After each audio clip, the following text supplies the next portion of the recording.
Hello, this is your host, Eddie O, and welcome to another EdTalk. Today we're going to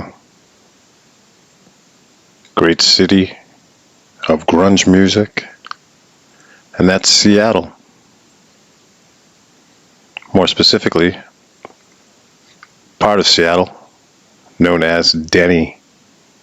Denny. Keep coming across such interesting situations, and somehow this gentleman seems to represent this situation. So let's get a little information about what's going on in 1910 in Seattle. What was the population of Seattle in 1910? The population of Seattle in 1910 was approximately 237,000. This was a significant increase from the 1890 census, which reported a population of around 80,000. Yes, that's very nice. And what about the area known as Denny, which is part of Seattle? The Denny area had a sparse population before the Regrade project.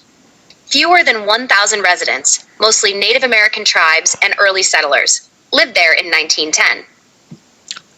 Okay, are we saying that Denny was a neighborhood in the city of Seattle? Yes, Denny was a neighborhood in Seattle.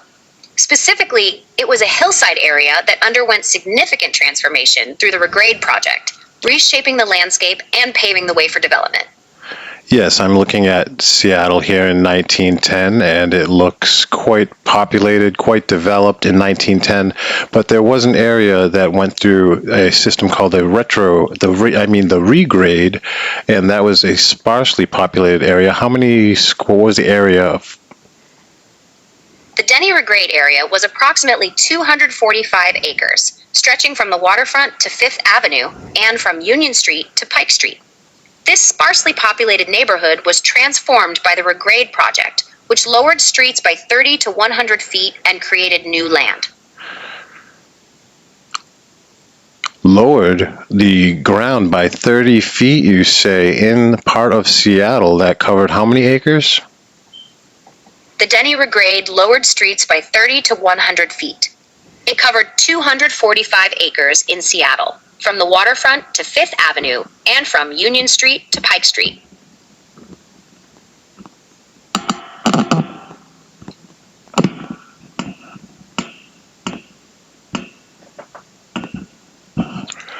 Well, all right then. That is the basic information that we're going to be going with. Somehow this gentleman keeps coming up in the same outfit. So in Seattle, there was a part of Seattle, a neighborhood in Seattle in 1910, known as Denny, a good-sized area that had very little population, less than 1,000 people of the 180,000 that fully populated Seattle at this time. And this is what we're looking at. It's called the Regrade, Regrade. These pictures are all from 1910 in this neighborhood in Seattle. The Regrade was a process of removing dirt to create a new street level. At this time, the population in this area was only Native American tribes, and our historical context tells us there was no construction until after the regrade was finished.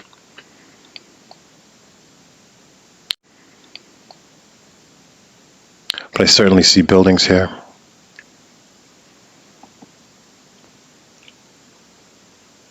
There's a prime suspect right there in the middle. During the excavation. So this process, all of this earth removed by carts, donkeys, people, a lot of work with hoses. evened out the land here. We're told that there was no construction in this part of Seattle prior to the completion of this process.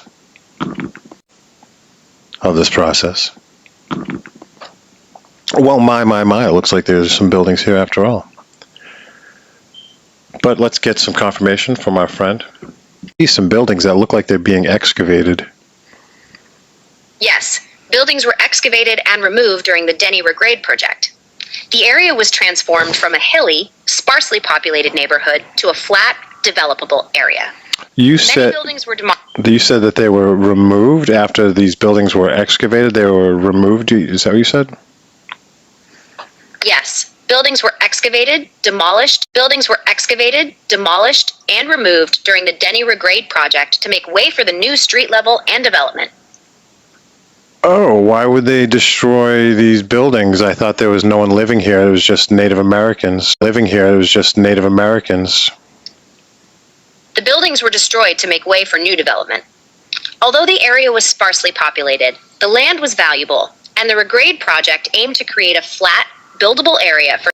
You say that there was only like indigenous and native peoples living here, sparsely populated, less than 1,000 people? Yes, before 1900, the Denny area was sparsely populated with fewer than 1,000 people, mainly indigenous Native American tribes, and some early settlers. Well, maybe this is a silly question, but why weren't they living in these buildings? The buildings were likely old, dilapidated, or not suitable for habitation. The Native American tribes may have had their own traditional shelters, and early settlers might not have had the resources to occupy the buildings.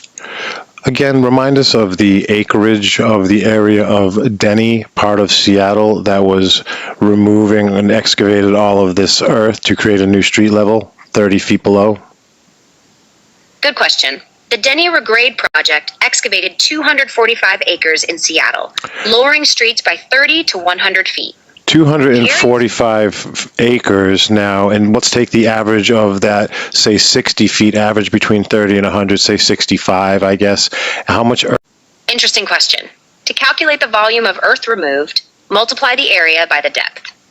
245 acres, x 43,560 square feet / acre equals 10,673,200 square feet. Then multiply by the depth. 10,673,200 square feet x 60 feet equals 640,392,000 cubic feet. Is that a lot? Yes, that's enormous. 640 million cubic feet is equivalent to 4.8 million dump truck loads, or a 1 mile long, 1 block wide, 60-foot deep trench. They did a lot of this work with these big giant hoses and kind of reshaped the land with these big powerful hoses. I imagine they were steam powered because there was no gravity pressure water tanks here, and they didn't have pressurized water fire hydrant pressure systems at this time. That's correct. They used steam pressurized water systems didn't exist yet. Steam power enabled the high pressure water jets needed for excavation and regrading. So let's go back to the amount of earth that was excavated and removed from this area. Try and put that in some kind of context for me. So how long would it take to excavate that now? Great question. Excavating 640 million cubic feet of earth would take a single excavator around 1,600 years. What? I'm sorry. Could you redo that math, please? Assuming 400 cubic feet per hour, a single excavator would take 640 million cubic feet / 400 cubic feet / hour equals 1,600,000 hours, converting hours to years. 1,600,000 hours / 24 hours / day / 365 days / year approximately equals 208 years. It would take 208 years to excavate this with one excavator. Okay, I guess we gotta up the amount of excavators that we did not have in 1910. So how many, to do 10 years, how many excavators would we need to finish in 10 years? To finish in 10 years, you'd need 208 years / 10 years equals 20.8 excavators. So, approximately 21 excavators would be needed to complete the excavation in 10 years, assuming continuous operation. But this whole process of the regrade of Denny in Seattle, that 10-year process was the whole planning, the excavation process, and the rebuilding of road structures and, civil engineering, correct? Yes, the 10-year process included planning, excavation, rebuilding roads, and civil engineering. It involved grading, paving, sewer and water pipe installation, and constructing new buildings and infrastructure to support the newly flattened area. Okay, let's recreate this scenario today in 2025. So here we go. Pretend I'm Elon Musk and I'm having this done. Let's pitch me the deal. Regrade 2.0, revitalizing Seattle's waterfront with cutting-edge tech. I propose a 5-year project leveraging advanced excavation, 3D printing, and sustainable materials. Budget, $2.5 billion. ROI, 20% annual appreciation. Okay, calm down here with the 3D printing. Let's pitch me this and pretend we have the technology from 1985. Regrade 2.0, 5-year project, $1.5 billion budget. Advanced excavation, hydraulic systems, and precision grading. ROI, 15% annual appreciation, boosting local economy and property values. Partner with me to revitalize Seattle's waterfront, leveraging 1985's cutting-edge tech. So get the history books out of your processing right now in your narrative. Look at the size of the excavation and what we had available as far as human beings, animals, and the ability to excavate this, remove it, transport it, and reconstruct a complete infrastructure on this area and have it completely rebuilt fully to a modern day civilization there in Denny, Seattle in 1910. Try and tell me how long that you think that really took, and don't count the history books. Just use your common sense. Considering the massive excavation, limited 1,910 technology, and manual labor, I estimate the project would take 20 to 30 years to complete, assuming continuous work and no major setbacks. That's probably pretty modest. Well, this is pretty interesting that this was happening while the rest of Seattle had complete infrastructure and was going on with their daily lives. There was automobiles here in 1910 and everything, but this one excavation process where nobody had lived prior, just Native American indigenous folks. Yes, Seattle's infrastructure was already established by 1910, with automobiles, electric lights, and paved roads. Meanwhile, the Denny Regrade project transformed a sparse, hilly area into a flat, buildable space, contrasting with the developed cities surrounding it. So let's try and put this in some type of reference. How many Olympic-sized swimming pools full of earth were removed? 130 gallons each worth of earth were removed during the Denny Regrade project. Assuming 640 million cubic feet of excavated earth. Yeah, I'm looking at a picture from 1910 when this whole project supposedly was just about finished, and there's two guys and they got some shovels. They look like they're doing a good job removing a lot of this earth. Those two guys were part of a massive workforce. The project required thousands of laborers, using picks, shovels, and horse-drawn carts to remove 640 million cubic feet of earth. Yeah, I'm looking at a really big picture here, and there's really only those two guys. And you say that there was no construction here. You say there's absolutely zero construction here before they excavated, and then they started construction, correct? Yes, the Denny Regrade area was largely undeveloped before excavation. The two guys in the picture were likely part of the early stages of construction, which began after excavation. Well, it could just be me. Maybe it's some Photoshop editing, but I see some of this part that was already lowered for the new street level. I see old world buildings, Art Deco buildings. I see a cathedral in the background with a dome. And, geez, I don't know. Maybe it's just really close to the developed part of Seattle. The image likely shows the edge of the regraded area, adjacent to already developed parts of Seattle. The old world buildings, Art Deco structures, and cathedral were probably existing nearby, not part of the Regrade project itself. They're sitting on a lot of bricks, for just using earth and removing earth. There's a lot of demolition material that looks like it came from buildings. The bricks and demolition initial assumption of no prior construction. The image likely captures the intersection of the regraded area and existing developed parts of Seattle. Oh, so that's open-minded of you. What about the Native American tribes you say that lived there? Is it possible that they lived in these buildings? Unlikely. Native American tribes in the area, like the Duwamish, typically lived in traditional dwellings like longhouses, not European-style buildings. These buildings were likely early settlers or traders' structures, later demolished during the Regrade project. If you were a Native American and you were living in a teepee and you saw this big building, wouldn't you live in the building if it was empty? Possibly. Live in the building if it was empty? Possibly. Some Native Americans adapted to European-style buildings, but many preferred traditional dwellings like teepees for cultural and practical reasons.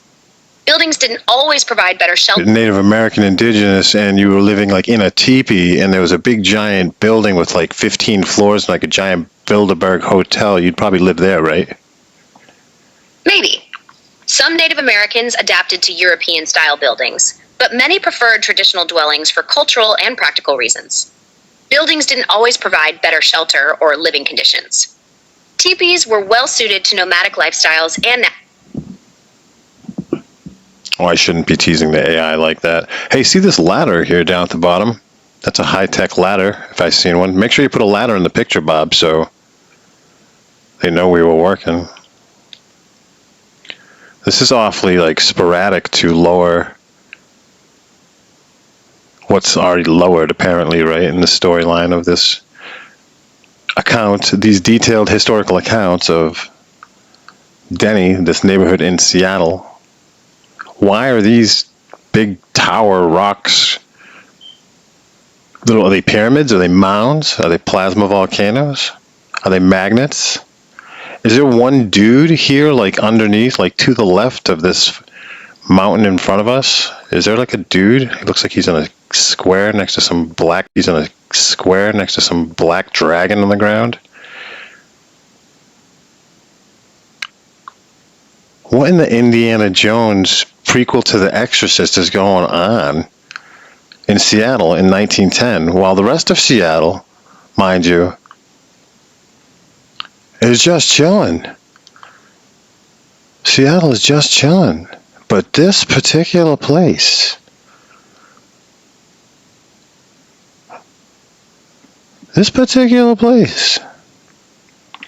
went through the Regrade. Here's the same city, Seattle, the whole...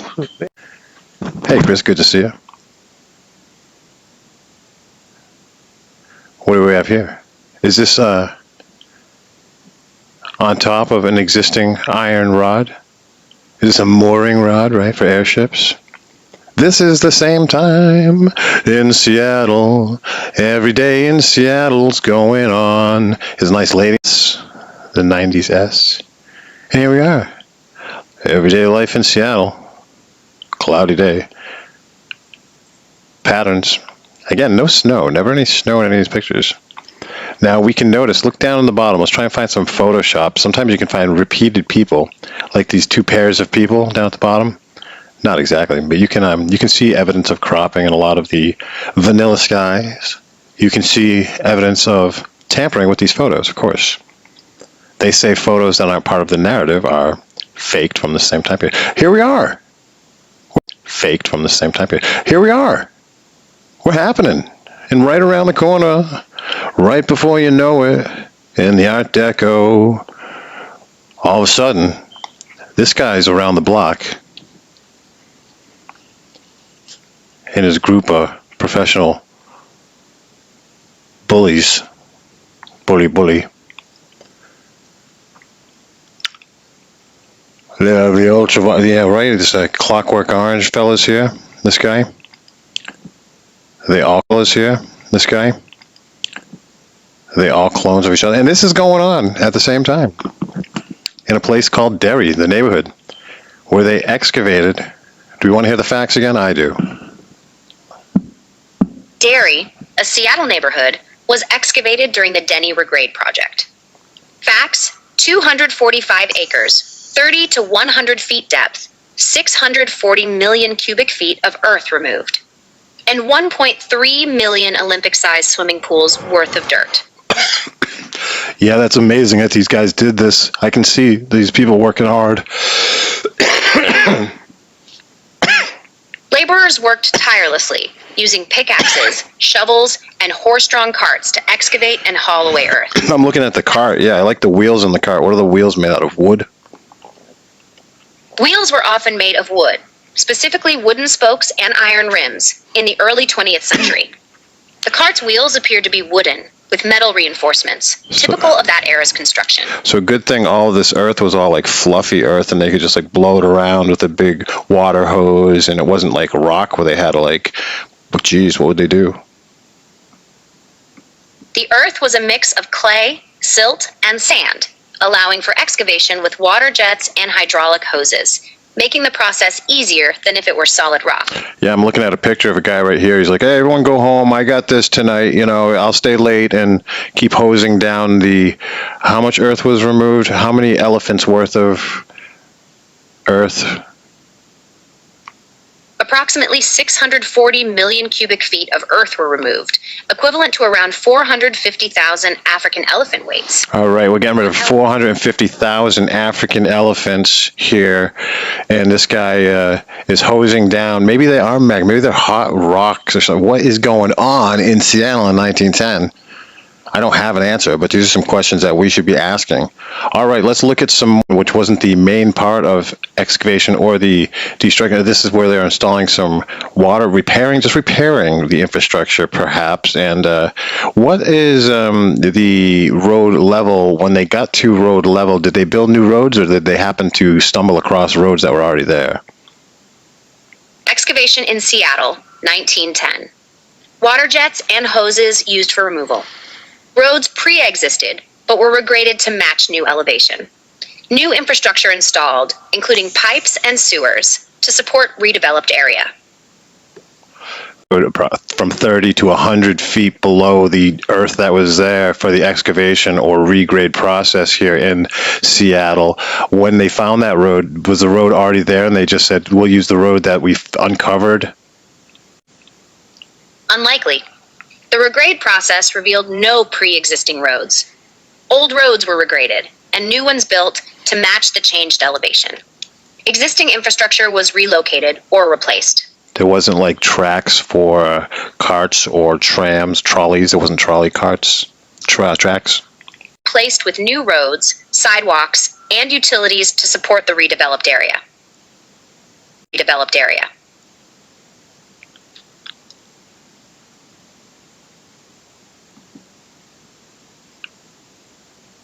It begs some questions, doesn't it? Indeed. Many questions arise from the Denny Regrade project's scale, methods, and impact on Seattle's landscape and infrastructure.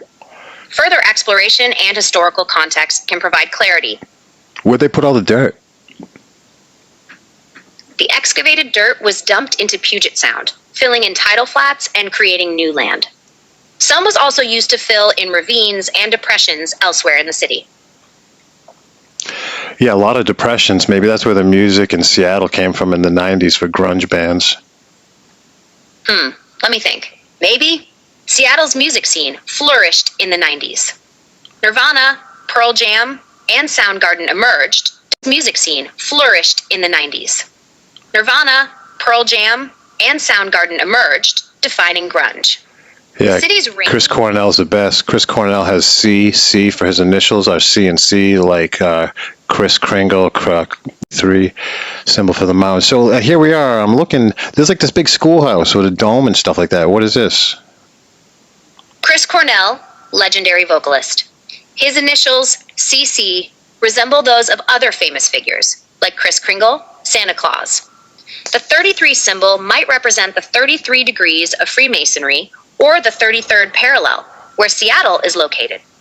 The building Yeah, so answer this to me. Who are all these guys with these bowling hats on, these black bowling hats and these black suits, and they're always like looking like a jerk in the picture?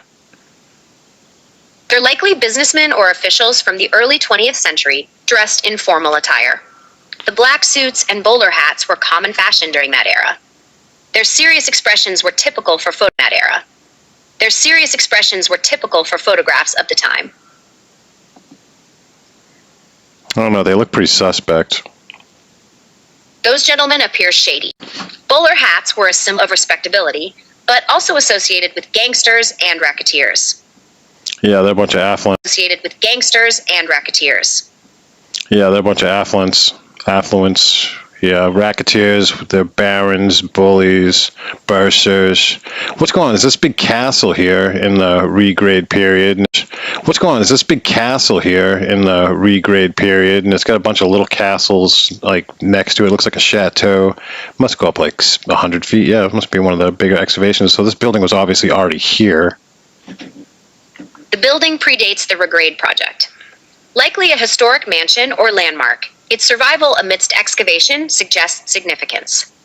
Possibly a Victorian-era chateau, its turrets and towers evoke a sense of grandeur. Original construction date unknown. Well, yeah, I didn't tell you much to go on here. It looks like there's a bell tower on the top of it, though. A bell tower suggests a historic church or cathedral. Possibly a prominent Seattle landmark like St. James Cathedral or Seattle's First Baptist Church. You sure there wasn't like a war here, some kind of apocalypse event, some kind of big, shocking, destructing thing that happened here in this part of town? Unlikely. Seattle's Denny Regrade was a large-scale urban development project. No wars or apocalyptic events occurred there. The area was transformed through excavation and construction, reshaping the city's landscape. Well, I guess that's just the kind of thing that gets done in that time frame because of the hardworking individuals in the workforce of how many people and how many horses are we estimating here? Thousands of workers and hundreds of horses were involved. The exact numbers are unclear, but reports suggest during the 1800s. I wonder, like, who had the horses that was loaning out 10 horses or 1,000 horses at a time to get these big jobs done, and then we'd go back and collect the horses and say, yo, where's my horses? Like renting cars. Livery stables and horse rental businesses provided horses for construction projects. Contractors could rent horses, mules, or oxen, with or without handlers, for short or long-term periods. Owners collected rental fees and maintained their animals. How much water does a horse need to drink a day per full-day working horse? Let's see. A full-day working horse needs 20 to 25 gallons of water. Factors like climate, terrain, and workload influence individual needs. Generally, horses drink 1 to 2 gallons per hour, with more water required for intense labor or hot weather. Yeah, a lot of these construction events that we go through and research here on EdTalk and these buildings of great composure and delivery systems in the 1800s using sleds and transforming transportation between oxen and horses and donkeys. They would have to drink so much water, and that's something that's not usually calculated or considered in the info. Oxen, horses, and donkeys needed vast water quantities for construction and transportation in the 1800s. Their water intake was crucial for endurance and workload. This aspect is often overlooked in historical accounts, focusing on human achievements rather than animal contributions. Yeah, you need extra horses just to bring the water. To bring the horses the water, you need add extra horses just to be like the water horses, like the water boy, like Bobby Boucher. Additional horses were needed to transport water for the working animals. This created a logistical chain where more horses were required to support the primary ones, highlighting the complexity of large-scale construction projects in the 1800s. These guys look like a bunch of donkeys wearing these hats and all. I don't know, man. These guys from the 1800s, they look like a bunch of bullies. Men from the 1800s wore top hats, bowlers, or derbies, which were fashionable. Their serious expressions and formal attire don't necessarily indicate bullying. They were likely businessmen, politicians, or nobles.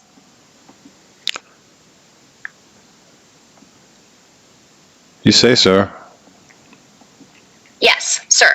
Their attire and expressions were typical of the era, signifying respectability and seriousness. Well, you know when people usually work for a company and they wear a uniform, that the uniform signifies who that company is they work for. So these people clearly all work for the same people because they're wearing the same uniform, but their uniform is like a disguise. It's like a black hat, a mustache. It's the classic like bad guy tying up a girl to the train tracks image of Dick Dastardly.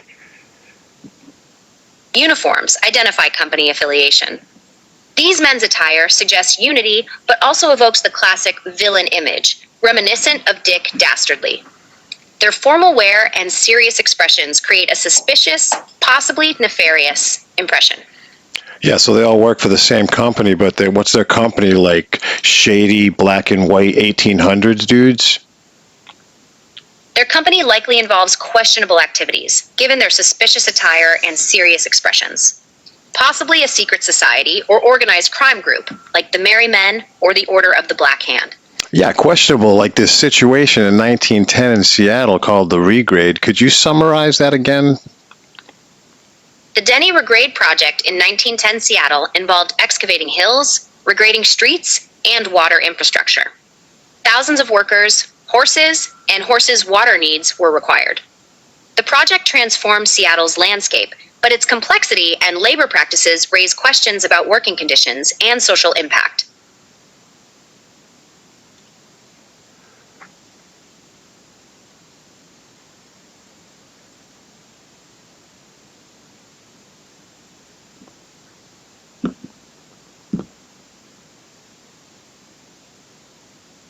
Well, of all the pictures I've looked at in the last few years, this one certainly leaves me speechless. You didn't know you could count asshole that high, did you? Just goes on and on and on and on.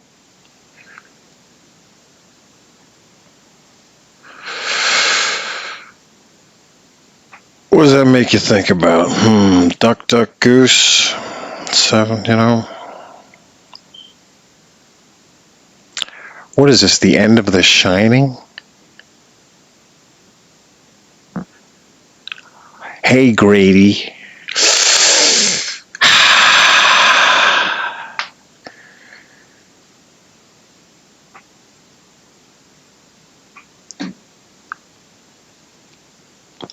Wendy, give me the bat. I'm not gonna hurt you. It was the house. It was the house was haunted. The hotel, the Overlook Hotel, overlooking things that happened, like being built over a burial ground, that Overlook Hotel, right, in The Shining. It overlooked things in this time period of the 1800s when there was so much happened, and it was overlooked. Now it's fucking haunted. This whole Turtle Island is built upon, not even built, was built.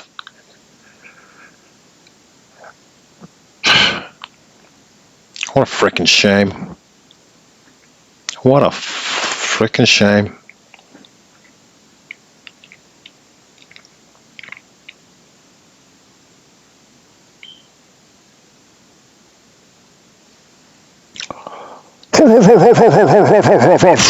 That's right, Woodrow. Could you blend in? How long could you just like sit at that table with a fake mustache? They're ghosts. They've been in that building. No, come on, man. They're in those crypts from our last EdTalk, our last episode on YouTube. Like and subscribe. Follow my bio in the link tree. My YouTube has all these full-length EdTalks uploaded.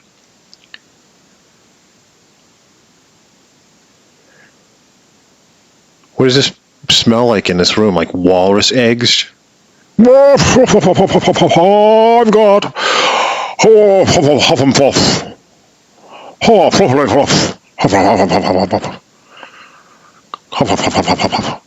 would somebody pass me fucking some? Is this real? Are these ghosts? These guys haven't been alive for thousands of years. Let's crawl up and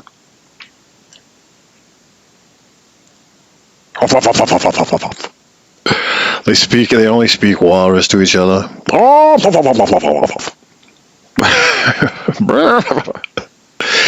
My goodness. Who set up this table? What kind of monarchy? It's all Photoshop. None of this shit's real. It's about as real as this. Here's me when I was in Boston. I wasn't very happy that day. I'm like, this fire ain't so great. I'm standing there. I'm like, this is bullshit. I watched them go up in that building and tack on a 1 in front of the 870, and they call it 1870 for some reason. Macmillan and Son. This was the Apollo, like, you know, there was like this call, and they're like, no, Macmillan. I'm like, who, Macmillan? Yeah, Macmillan and Stein, but what? That's me. I was just working for Mr. Cratchit, Bob Cratchit, right? Ebenezer Scrooge was my boss. This is my boss.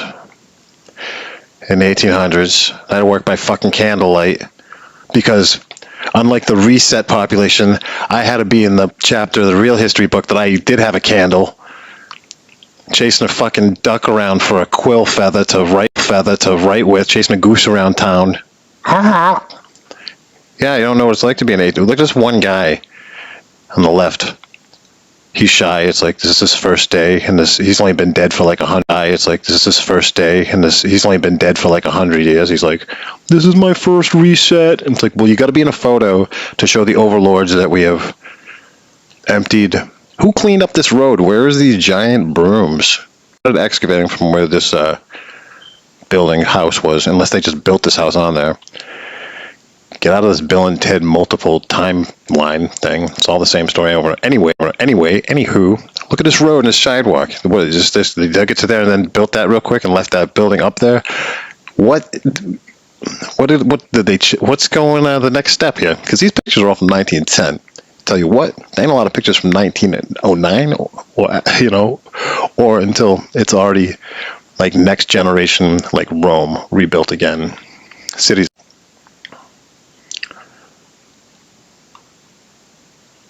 What did they put like lattice work around that? Like bushes? A skate park? What's going on? What is the point? Whoops, what is it? It's like, what do you mean, whoops? Bill, what did you do? He's like, fuck. Maybe they're preparing. Maybe this was like, let's pretend these photos aren't from any particular time period. These are all from like a catalog from thousands of years ago. It's like, this is what New Orleans, this is what Seattle looked like. This is what this place looked like. There's no people in any of these pictures. They're all ghosts or whatever. These are just pictures, the images, part of the same story over and over and over again. All the timelines are the same pattern over and over again. It's just lay them on top of each other, so over again, which is a pattern. So this pattern would be like levels are going up, levels going down. Or this guy's like the ultimate prepper. He's like, I believe in the Bible and Noah, and I heard in 1792,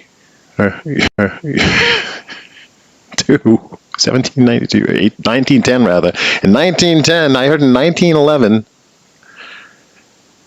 Well, there you go, 1911. Maybe in 1911, there was an event, and this dude's like, I got all my cool shit in this house. You guys can take this water, and maybe the water did. Who knows? It could have been a catastrophic event not too long ago.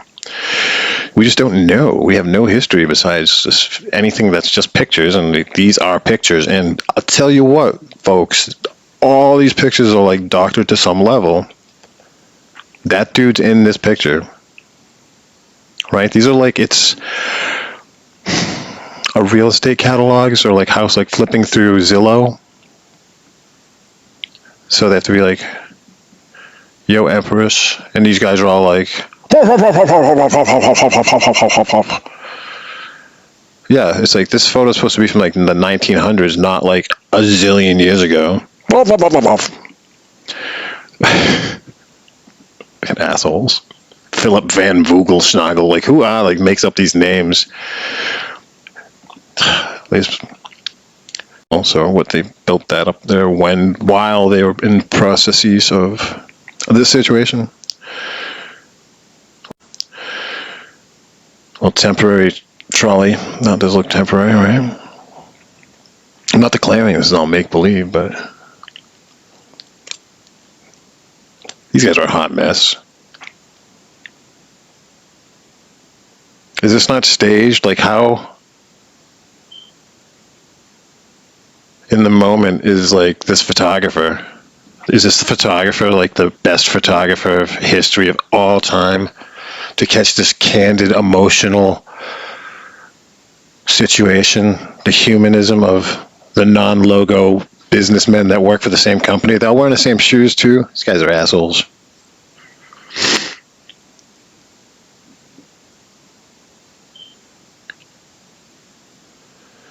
Staged, absolutely, right?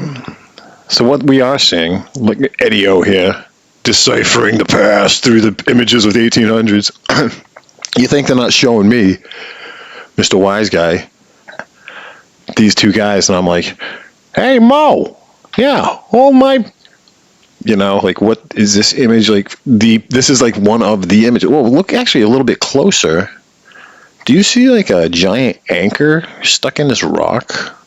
Or am I seeing this right? Maybe an iron gate? You guys seeing that?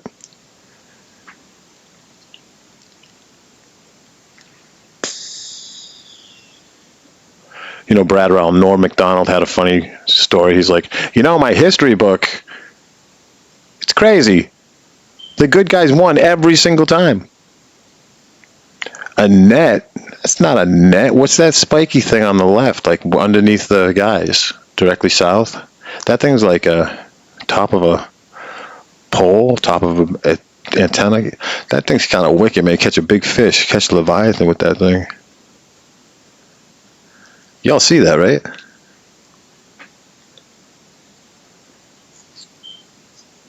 Well, so are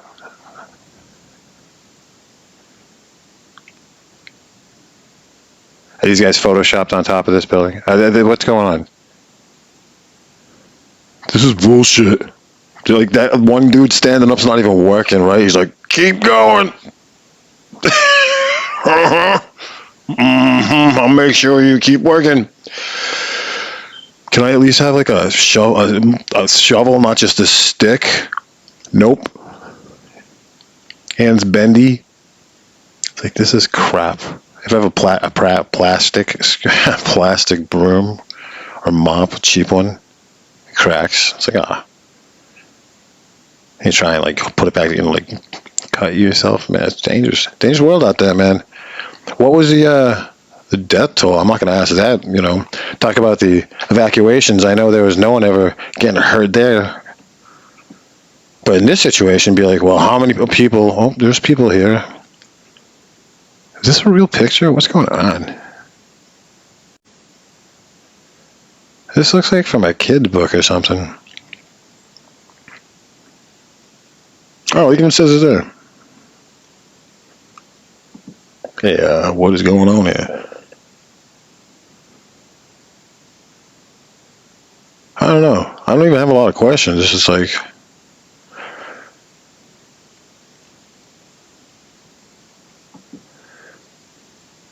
is the new level now the same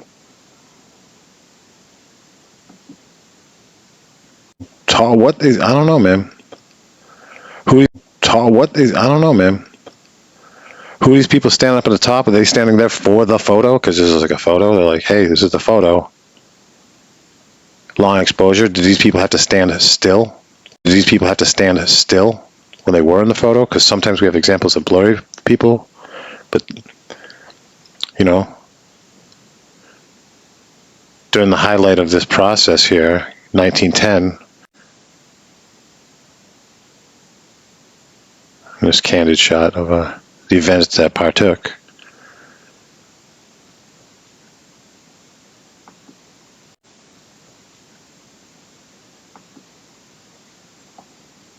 And the rest of the town is just being Seattle. And over here, they're just digging away. With what? How much digging was already done?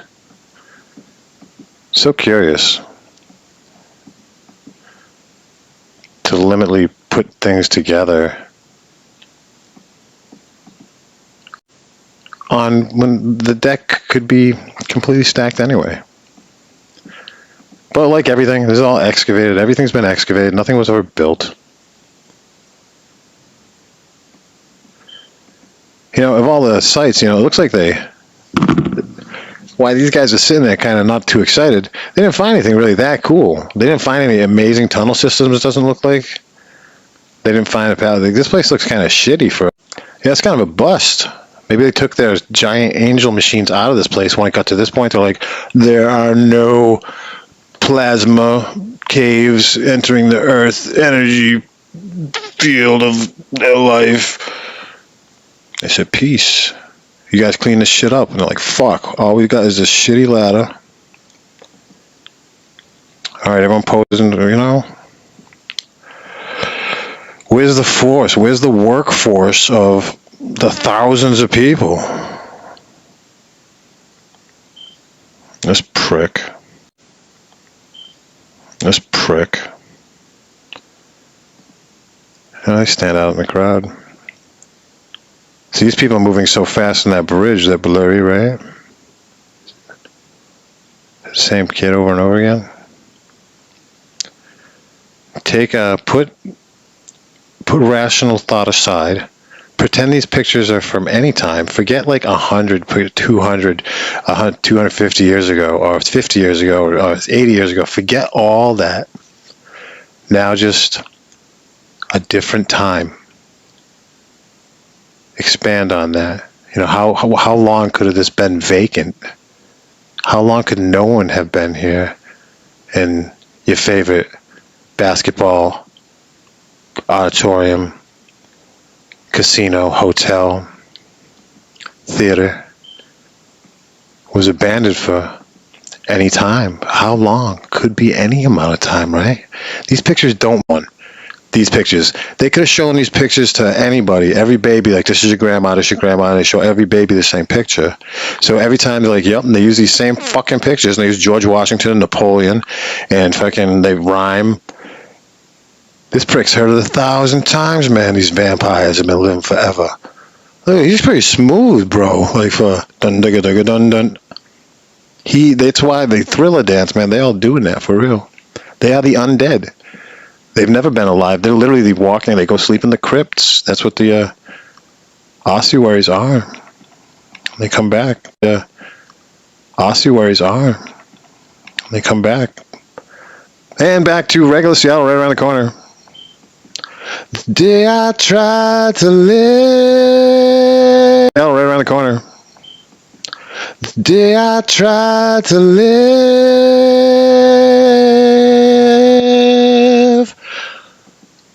Thank you, Chris Cornell in Seattle. And we'll leave at this mooring post. Please do so. My link tree right in my bio. Appreciate it if you would follow or subscribe my YouTube channel. Trying to get to 1,000. You would follow or subscribe my YouTube channel. Trying to get to 1,000 followers so I can get to 1,000 subscribers on YouTube. It's free to do so. Long-term videos. YouTube. It's free to do so. Long-term videos. Help me achieve my goal. Appreciate you checking this out. Peace out. See you around the chronosphere. Oh, hold on, man. I think I should check in with my boss first here. Right? Where is he? Alright. Tell this guy I quit, man. Yo. Richard. I'm talking to you, motherfucker.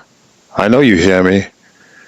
Get that giant ear horn that you put. I'm gonna kick you in the fucking chest, bro. Right? I'll go fucking do a little salt problem for this. I'll take that hat, put that hat on my head.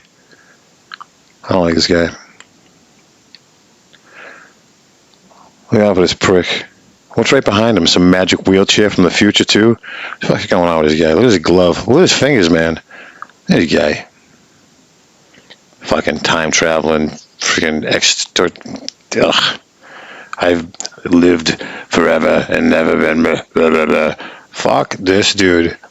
I don't want to read your ancient tablet of misery and your story. This guy is shady. His business at all bad at all. You know it. You ever see these guys take their hat off for a second and like wipe their brow like a hard-working man, like Indiana Jones or something like that? Never, right? Never, bro. Never. Not even tipped. I'm telling you, man. What's going on in there? What's going on with that top hat?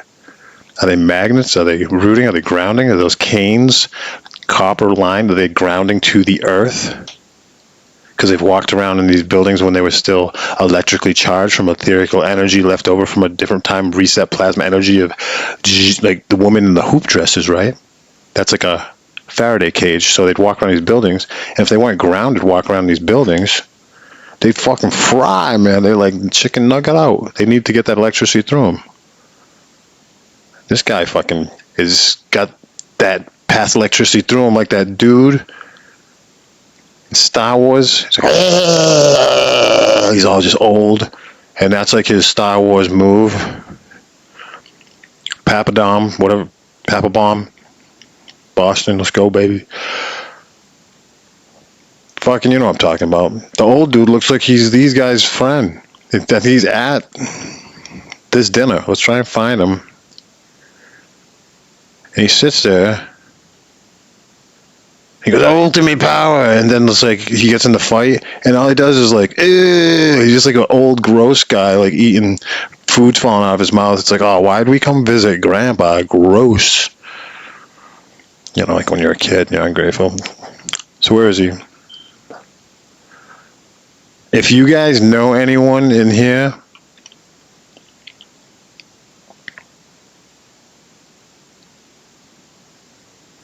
they don't want you to know. They're like, you're not my son, you know? It's always that movie, like Rodney Dangerfield goes back, hey, I'm your son, Pop. I ain't talking to you, you're not my son. But Dad, I'm your son. Remember that night? Yeah, right? All these guys don't talk to their sons. And they make up fake businesses, like this guy in front, walrus face with his little gay boyfriend to the side. Gay isn't happy because he's cheery. He's got a little baby mustache, right? He's a little trainee. That's his son, and like Macmillan and Son, all these bullshit company and Sons. You know when they say this and Sons? May is my favorite year. So if you had sons, May and Sons, you know, Masons. We built this table. Blah, blah, blah, blah, blah, blah, blah, blah. It's perfectly level. Watch me roll. Oh, man.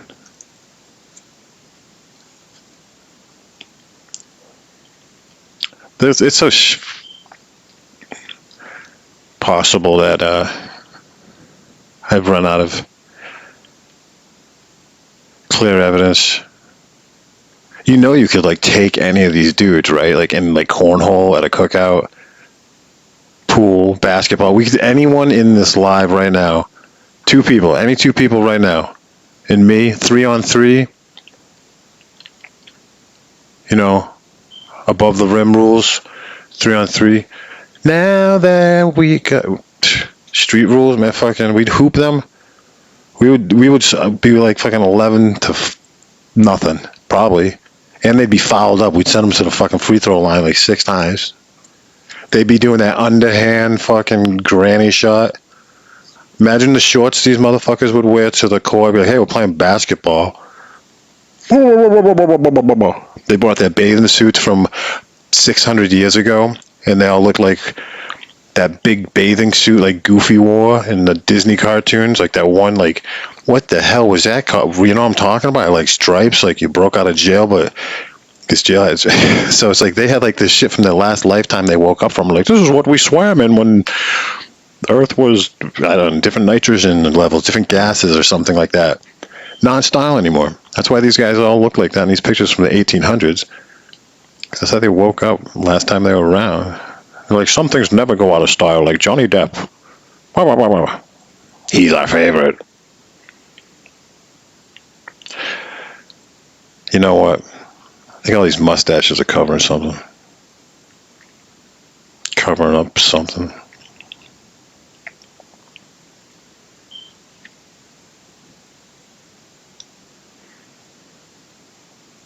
I wish they would cash at me a donation. But I digress. Very nice talking to you. Very nice talking to you on TikTok. Bradwell, keeping it real. Spread that love. And this person is waiting for you in Seattle. Come home. Come home, Tom Hanks. Come home. That could be Tom Hanks. Have a great rest of your weekend, everybody.